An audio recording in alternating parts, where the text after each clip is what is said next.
I, Mr. Ziaur Rahman, do hereby declare the independence of Bangladesh. দেশ জুড়ে চলা পাকিস্তানি শাসক গোষ্ঠীর গণহত্যা এবং রাজনৈতিক শূন্যতার মাঝে এই ঘোষণাই রক্তক্ষয়ী যুদ্ধে উদ্দীপ্ত করেছিল স্বাধীনতাকামী মানুষকে। মেজর জিয়ার মাধ্যমেই মুক্তিযুদ্ধে সেনাবাহিনীর সম্পৃক্ততার বিষয়টি জানতে পারে দিশেহারা জাতি এবং নতুন করে আশায় বুক বেঁধে একতায় সংহত হতে উদ্বুদ্ধ হয়।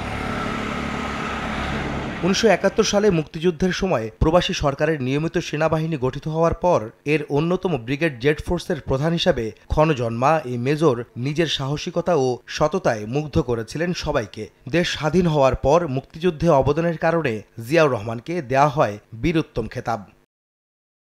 1975 সালের পট পরিবর্তনের পর তৎকালীন রাজনীতি ও সেনাবাহিনীতে নানা অঘটন এবং চরম বিশৃঙ্খলার মধ্যে সিপাহী জনতার বিপ্লবের মধ্য দিয়ে 1977 সালে ক্ষমতায় আসেন জেনারেল জিয়া।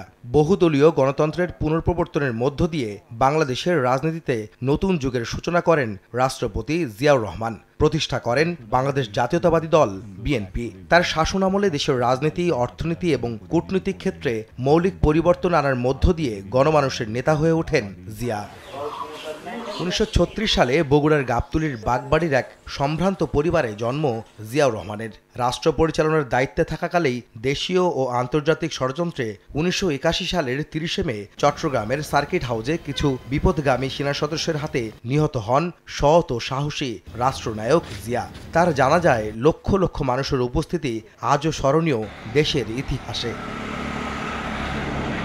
দলটির স্থায়ী কমিটির সদস্য অবসরপ্রাপ্ত মেজর হাফিজউদ্দিন আহমেদ বলেন, জনতার দাবির মুখে রাষ্ট্র ক্ষমতায় আসীন হন জিয়াউর রহমান। তার সততা, দেশপ্রেম ও অনাড়ম্বর জীবনযাপন একালের তরুণদের অনুকরণীয় হতে পারে। জনগণের দাবির প্রেক্ষিতেই তাকে রাষ্ট্র ক্ষমতা গ্রহণ করতে হয়েছে। তিনি দেশের স্বার্থকে সবার ঊর্ধ্বে দিয়েছেন। তিনি বলেছেন যে ব্যক্তির চেয়ে দল বড়, দলের চেয়ে দেশ বড়, অর্থাৎ সবার উপরে দেশ। বিলাসিতা তাকে কখনোই গ্রাস করতে পারেনি। আরেকটি জিনিস, তার স্বজনপ্রীতি বলতে কিছুই ছিল না। সুতরাং জিয়াউর রহমানের তার চারিত্রিক বৈশিষ্ট্য থেকে গ্রহণ করার মতো অনেক কিছুই বর্তমান প্রজন্মের কাছে রয়েছে এবং এটি যদি যারা রাষ্ট্র শাসনে সুযোগ পান তারা যদি এটি ফলো করেন তাহলে আমাদের দেশ ও জাতি উপকৃত হবে।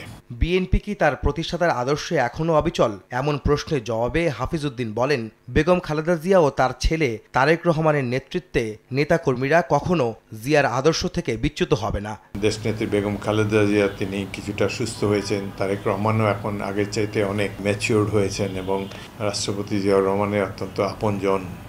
তারা নিশ্চয়ই জিয়ার আদর্শকে অনুসরণ করে বাংলাদেশকে সমৃদ্ধির পথে এগিয়ে নিয়ে যাবেন।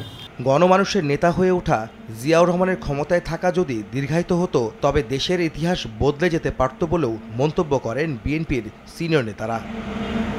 আহমেদ সালেহীন, সময় সংবাদ, ঢাকা।